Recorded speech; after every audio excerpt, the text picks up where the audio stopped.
Perkenalkan, nama saya Beni Melteria Folina. Saya adalah mahasiswa PPG dalam jabatan LPTK UIN Imam Bonjol Padang. Saya mengajar di SD Negeri 02 Padang Kejai. Hari ini saya akan mengadakan praktek ujian kinerja di mana saya mengambil model problem based learning. Terima kasih.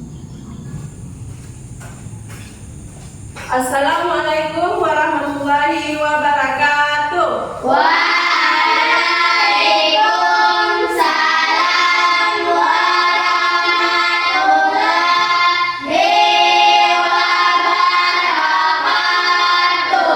Selamat pagi anak-ibu semuanya. Pagi, luar biasa. Seperti biasa, sebelum kita belajar, kita berdoa terlebih dahulu. Berdoa terlebih dahulu agar apa yang kita pelajari hari ini diberkahi oleh Allah dan dimudahkan urusan kita ya. Silakan ketua kelas untuk memimpin doanya. Nanti dilanjutkan dengan membaca surat Al-Fil ya.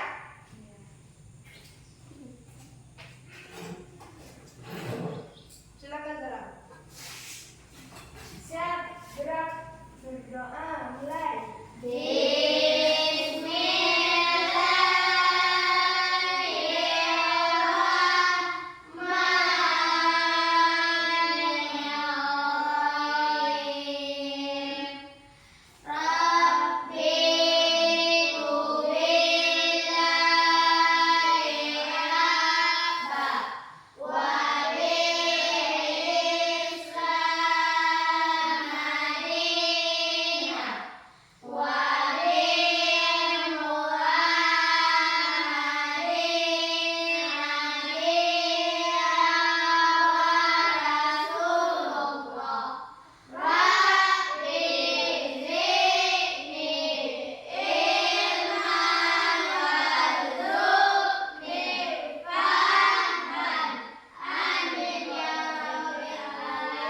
Membaca surat Al-Fil. Bismillahirrahmanirrahim.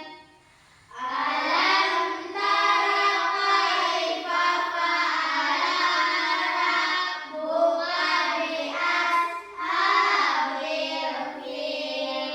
Alam yaj'al kaidahum fi tadlil wa arsala 'alaihim tayran ababil tarmihim bijaratin min sijil faja'alahum ka'asfin ma'kul. Sadaqallahul azim. Pada ibu guru kita, hormat, gerak, tegak, gerak. Assalamualaikum warahmatullahi wabarakatuh. Waalaikumsalam warahmatullahi wabarakatuh. Siapa yang hadir hari ini? Hadir semuanya? Hadir. Alhamdulillah. Alhamdulillah kamu hadir semuanya ya. Kata. Teh, sebelum kita memulai pelajaran, supaya kita lebih semangat lagi, kita tepuk semangat terlebih dahulu. Ayo kita mulai. Tepuk semangat.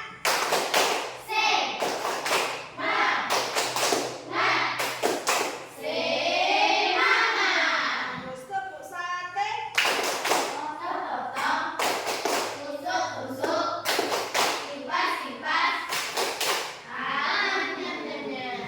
Tepuk tangan untuk kita semua dulu. Sebelum kita memulai pelajaran, masih ingat tidak anak-anak ibu, minggu kemarin kita membahas tentang apa? Kita belajar tentang apa? Ya, coba kaca. Tanda-tanda usia balik. Bagus. Tentang tanda-tanda usia balik itu yang kita pelajari minggu kemarin. Siapa di antara anak ibu ini yang masih ingat apa itu usia balik? Ya, coba. Usia balik adalah kita memasuki usia remaja. Bagus sekali. Jadi usia balik itu adalah fase di mana kita mulai memasuki usia remaja. Nah, kalau kita di SD ini kan masih anak-anak. Nah, nanti kita masuk SMP, itu namanya kita sudah memasuki usia balik ya. Kemudian lagi, siapa yang masih ingat apa tanda-tanda usia balik bagi perempuan? Ya, coba. Datang halangan atau datang haid ya. Kalau yang itu bagi yang perempuan. Kalau laki-laki, tanda-tandanya adalah suaranya sudah mulai membesar. Ada nampak di sekitar kita kan? Ada. Kalau udah mulai masuk SMP itu, ini bulu-bulu apa namanya? Kumisnya udah mulai tumbuh tipis-tipis. Suaranya sudah mulai membesar. Itu tanda-tanda usia balik pada laki-laki. Kalau pada perempuan, seperti yang disampaikan Sansa tadi, adalah datangnya halangan. Paham ya? Untuk pelajaran hari ini, kita akan belajar tentang pelajaran baru. Tentang apa ini? Hijrah Rasulullah SAW ke Madinah. Hijrah Rasulullah SAW ke Madinah. Adapun tujuan pembelajaran kita hari ini adalah kita bisa menjelaskan sebab-sebab Nabi Muhammad hijrah ke Madinah. Apa sebab-sebabnya beliau itu hijrah ke Madinah? Yang kedua adalah bisa menceritakan kisah perjalanan Nabi Muhammad ke Madinah. Nah, sudah nampak? Nah, itulah tujuan pembelajaran kita hari ini. Jadi sebelum kita memulai pelajaran, Ibu akan membagi kamu ke dalam 4 kelompok ya. Jadi masing-masing 2 orang aja per kelompok. Kelompok 1, kelompok 2, kelompok 3, kelompok 4 ya. Paham ya? Ya. Jadi Ibu ada video tentang kisah Nabi Muhammad hijrah ke Madinah. Coba kamu tonton nanti video yang akan Ibu tampilkan ya. Coba kamu tonton ini dulu. Hijrah ke Madinah. Madinah memiliki arti sangat penting bagi umat Islam. Kota ini mendapat julukan Madinah Al-Munawwarah, yang berarti kota yang bercahaya. Sebelum Islam datang, Madinah dikenal dengan nama Yathrib. Banyak orang dari segala penjuru datang ke Yathrib. Seperti biasa, kita singgah ke Yathrib. Penduduk Madinah berasal dari segala penjuru. Suku yang paling besar adalah suku Aus dan Khazraj. Mereka menyembah pada berhala. Ada pula orang-orang Nasrani dan Yahudi. Mulai sekarang, ini adalah cara kita. Meskipun hidup berdampingan, masing-masing suku itu tidak pernah akur. Mereka selalu saja berselisih. Mata pencaharian sebagian besar penduduk Madinah adalah bertani. Tanah di sana sangat subur, sehingga kurma dan anggur bisa tumbuh dengan baik. Oh, lihatlah, pada kita kali ini sangat melimpah. Benar sekali. Ini berkat perlindungan pohon kerama. Sebagian besar dari mereka memang masih menyembah pada benda-benda alam. Setiap kali musim haji tiba, seluruh umat manusia datang ke Mekah, termasuk pula suku Khazraj. Saat itulah Rasulullah mengundang mereka dan mengenalkan Islam. Kami bersaksi tiada Tuhan selain Allah dan Muhammad adalah utusan Allah. Alhamdulillah, mereka mengucap 2 kalimat syahadat dan memeluk Islam. Pada tahun berikutnya, suku Aus ikut bersumpah setia kepada Rasulullah. Suku Aus dan Khazraj selalu bermusuhan hampir 120 tahun lamanya. Namun, Rasulullah berhasil menyelesaikan masalah mereka dan membuat mereka menjadi saudara. Mulai sekarang, kita berjanji untuk membantu Rasulullah. Kita adalah membantu bagi Rasulullah. Sejak saat itu, mereka dikenal sebagai kaum Ansor, yang berarti pembantu. Berita tentang adanya kaum Ansor yang bersedia membantu dan melindungi Rasulullah ini membuat suku Quraisy geram, apalagi satu persatu umat muslim mulai hijrah ke Madinah. Jangan gagap obat hijrah. Udah semua pemimpin Quraisy. Kita harus menyusul rencana. Pada hari yang ditentukan, semua pemimpin Quraisy berkumpul di Darun Nadwa. Musyawarah pun dimulai. Masing-masing perwakilan kabilah mulai mengutarakan pendapat. Bagaimana jika kita mengurungnya?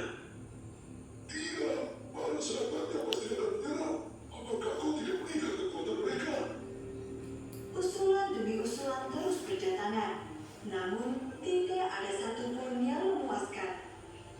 Kemudian muncullah satu ide jahat yang datang dari Abu Jahal, paman Rasulullah. Kita ambil pemuda-pemuda gagah dari setiap kabilah. Berikan mereka pedang. Siapa saja yang berhasil membunuh Muhammad akan mendapat imbalan 1000 dinar. Semua orang yang hadir malam itu setuju dengan usulan dari Abu Jahal. Itu sudah terbaik. Setelah peristiwa Darun Nadwa itu, Abu Jahal menyusun rencana sebaik mungkin. Dia memilih pemuda-pemuda hebat dan menentukan waktu yang tepat untuk menyerang. Apakah kalian semua sudah siap? Siap, Tuhan. Bagus. Malam ini ketumbah rumah Muhammad dan jangan biarkan dia lolos. Rencana Abu Jahal sangat rapi dan tersembunyi. Namun, Allah Maha mengetahui semuanya. Kemudian, Allah mengutus malaikat Jibril untuk menemui Rasulullah. Allah berfirman, Wahai Rasulullah, janganlah kau tidur malam ini di atas tempat tidur yang biasa kau gunakan. Sesungguhnya Allah menyuruh supaya kau berangkat hijrah ke Yatsrib. setelah menerima wahyu tersebut, Rasulullah bergegas menemui sahabatnya Abu Bakar. Allah telah mengizinkan aku keluar dan hijrah ke Yatsrib. Izinkan aku menemanimu ya Rasulullah. Atas izin Allah, Abu Bakar pun menyiapkan segala macam kebutuhan, dimulai dari unta tunggangan, pakaian, hingga makanan. Setelah semua persiapan selesai, Rasulullah pergi menemui Ali bin Abi Thalib. Apa yang harus aku lakukan ya Rasulullah? Rasul kemudian meminta agar Ali tidur di atas kasurnya dan memakai selimut miliknya. Setelah keadaan membaik, Rasul meminta agar Ali menyusulnya ke Madinah. Sebelum malam tiba, Rasul Sudah kamu tonton videonya tadi? Sudah. Apa isi videonya? Kisah Nabi Muhammad. Ya, kisah Nabi Muhammad hijrah. Kemana Nabi Muhammad hijrah? Ke Madinah. Bagus. Sebelum namanya Madinah, kota Madinah itu apa namanya itu? Yasrib ya. Jadi sebelum menjadi Madinah, nama kotanya adalah Yasrib. Jadi ke situlah Nabi Muhammad itu hijrah. Nah, Ibu akan membagikan kamu RKPD secara berkelompok. Nanti kamu secara berkelompok berdiskusi sama teman kelompoknya untuk menjawab pertanyaan yang ada di RKPD ini. Pertanyaannya ini adalah berisi tentang kisah hijrah Nabi. Kisah hijrah Nabi ya.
LKPD yang Ibu berikan sama kamu tadi, tugas yang sudah kamu buat tadi, silakan kamu tampilkan di depan tentang kisah hijrah Nabi ini ya. Kelompok 1 dulu, coba bacakan hasil kelompoknya.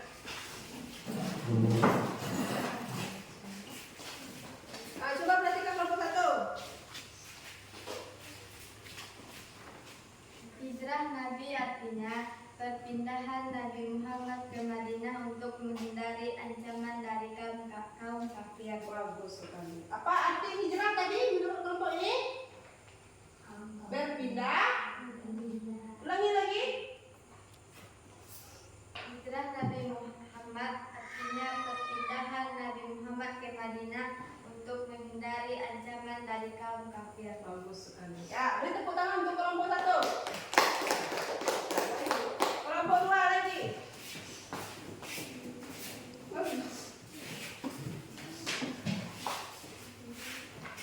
Kelompok 2. Muhammad hijrah ke Madinah dulu namanya Yasrib. Yasrib ya. Sekarang silakan kelompok 3 lagi. Silakan kelompok 3.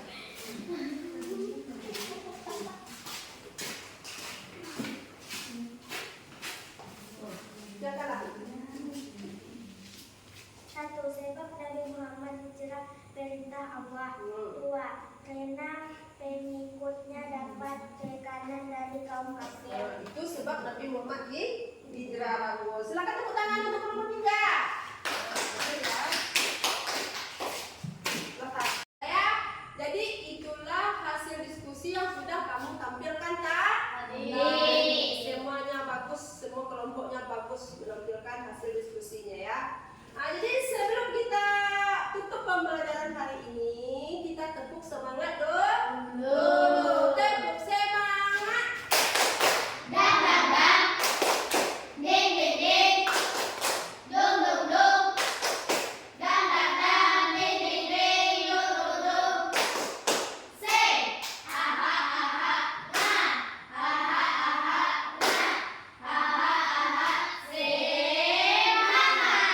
Aku anak soleh.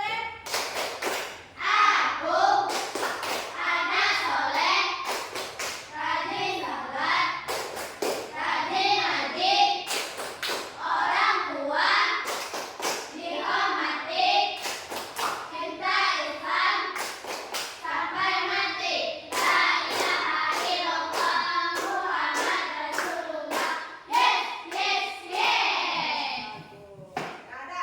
Kita masuk kepada kesimpulan pelajaran kita hari ini. Coba kita bacakan sejarah bersama-sama. Coba bacakan. Sejarah bangsa hijrah berarti memutuskan atau meninggalkan. Sedangkan dalam kamus besar bahasa Indonesia, hijrah ialah perpindahan Nabi Muhammad SAW bersama sebagian pengikutnya dari Mekah ke Madinah untuk menyelamatkan diri dari tekanan kaum kafir Quraisy. Madinah adalah nama sebuah kota yang sebelumnya bernama Yasrib. Yasrib terletak di sebelah utara kota Mekah dengan jarak kurang lebih 450 kilometer. Jauh tidak itu? Jauh. Sedangkan jarak dari Tapan ke Padang ada 200 lebih, jauh kan?